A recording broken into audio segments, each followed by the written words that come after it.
Henry James art of fiction part 2। इस part में ज्यादा अलग बातें बताने वाला नहीं हूं। जो बातें पॉइंट्स के रूप में ब्रीफ में डिस्कस की थी उसको क्वेश्चन की फॉर्म में लिखा हुआ है, वही बातें रिपीट होंगी। हेनरी जेम्स ऐसे art of fiction 1884 is a landmark in literary criticism and a strong defense of fiction as a serious art form। Fiction को सीरियस आर्ट फॉर्म के डिफेंस में लिखी गई ये एक क्रिटिसिज्म है।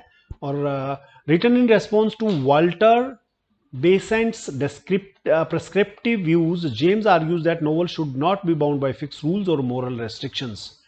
वोल्टर बीसेंट की एक किताब जो नोवेल लिखने के प्रेस्क्रिप्शंस यानी कि फिक्स रूल जिसने बताए थे उसके विरोध में ये लिखी गई है। He declares that fiction like painting और sculpture is an art that should be judged by artistic quality not by whether it teaches a lesson. उसका इरादा है, उसका मानना है कि मोरल लेसन नोवेल में ये जरूरी नहीं है, वो उस नोवेल का जजमेंट आर्टिस्टिक क्वालिटी से करे। The only true purpose of a novel, he insists, is to represent life with a true imagination and truth।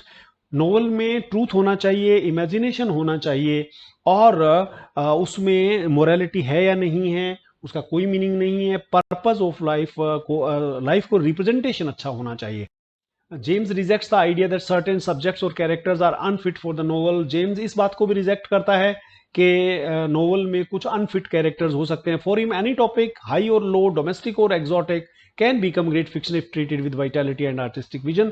अच्छी आर्टिस्टिक इमेजिनेशन और अच्छी आर्टिस्टिक वाइटैलिटी से, पावर से, अगर किसी भी कैरेक्टर को लेकर के, चाहे डोमेस्टिक चाहे एक्सोटिक कोई टॉपिक हो, हाई या लो व्यक्ति कैरेक्टर हो, सब नोवेल कामयाब हो सकते हैं। He emphasise that writers creative freedom and the importance of personal observation, famously advising authors to be one of the people on whom nothing is lost. वो इंफेसाइज करता है क्रिएटिव फ्रीडम पर, इंपॉर्टेंस ऑफ पर्सनल ऑब्जर्वेशन पर, और famously उसने advise किया है कि ये एक ऐसे व्यक्ति पर हो सकता है जिसके ऊपर कुछ खोया नहीं गया है। The success of A novel depends less on theme more on execution. Success वो कहता है कि थीम पर नहीं डिपेंड करेगा, थीम को आपने ट्रीट कैसे किया है उस पर डिपेंड करेगा, यूनिटी पे डिपेंड करेगा, depth of artistic writers insight उसके ऊपर डिपेंड करेगा। He also highlights the organic nature of novel, comparing it to living organism whose form should evolve naturally from story rather than from rigid formulas। Formulas की बजाय story से एक organism की तरह novel develop होता। He praises psychological depth, subtle characterization and interdependence of plot and character। Plot और character एक दूसरे पर इंटरडिपेंडेंट होते हैं। कैरेक्टराइजेशन अच्छा होना चाहिए, साइकोलॉजिकल डेप्थ अच्छी होनी चाहिए। What is character but the determination of incident. Incident और कैरेक्टर इंटरलेटेड हैं। व्हाट इज इंसिडेंट अगर कैरेक्टर अच्छा नहीं है तो। जेम्स के लिए ultimate quality of fiction lies in the mind and imagination of the creator.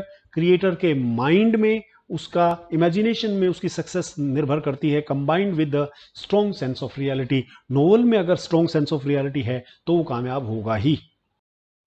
Conclusion में हम कह सकते हैं art of fiction is powerful statement in favour, FAVOUR होएगा, literary freedom, artistic responsibility, recognition of novel as a flexible, serious, imaginative art form। It encourages writers to explore life in all its complexity, remains foundational text for modern narrative theory। धन्यवाद।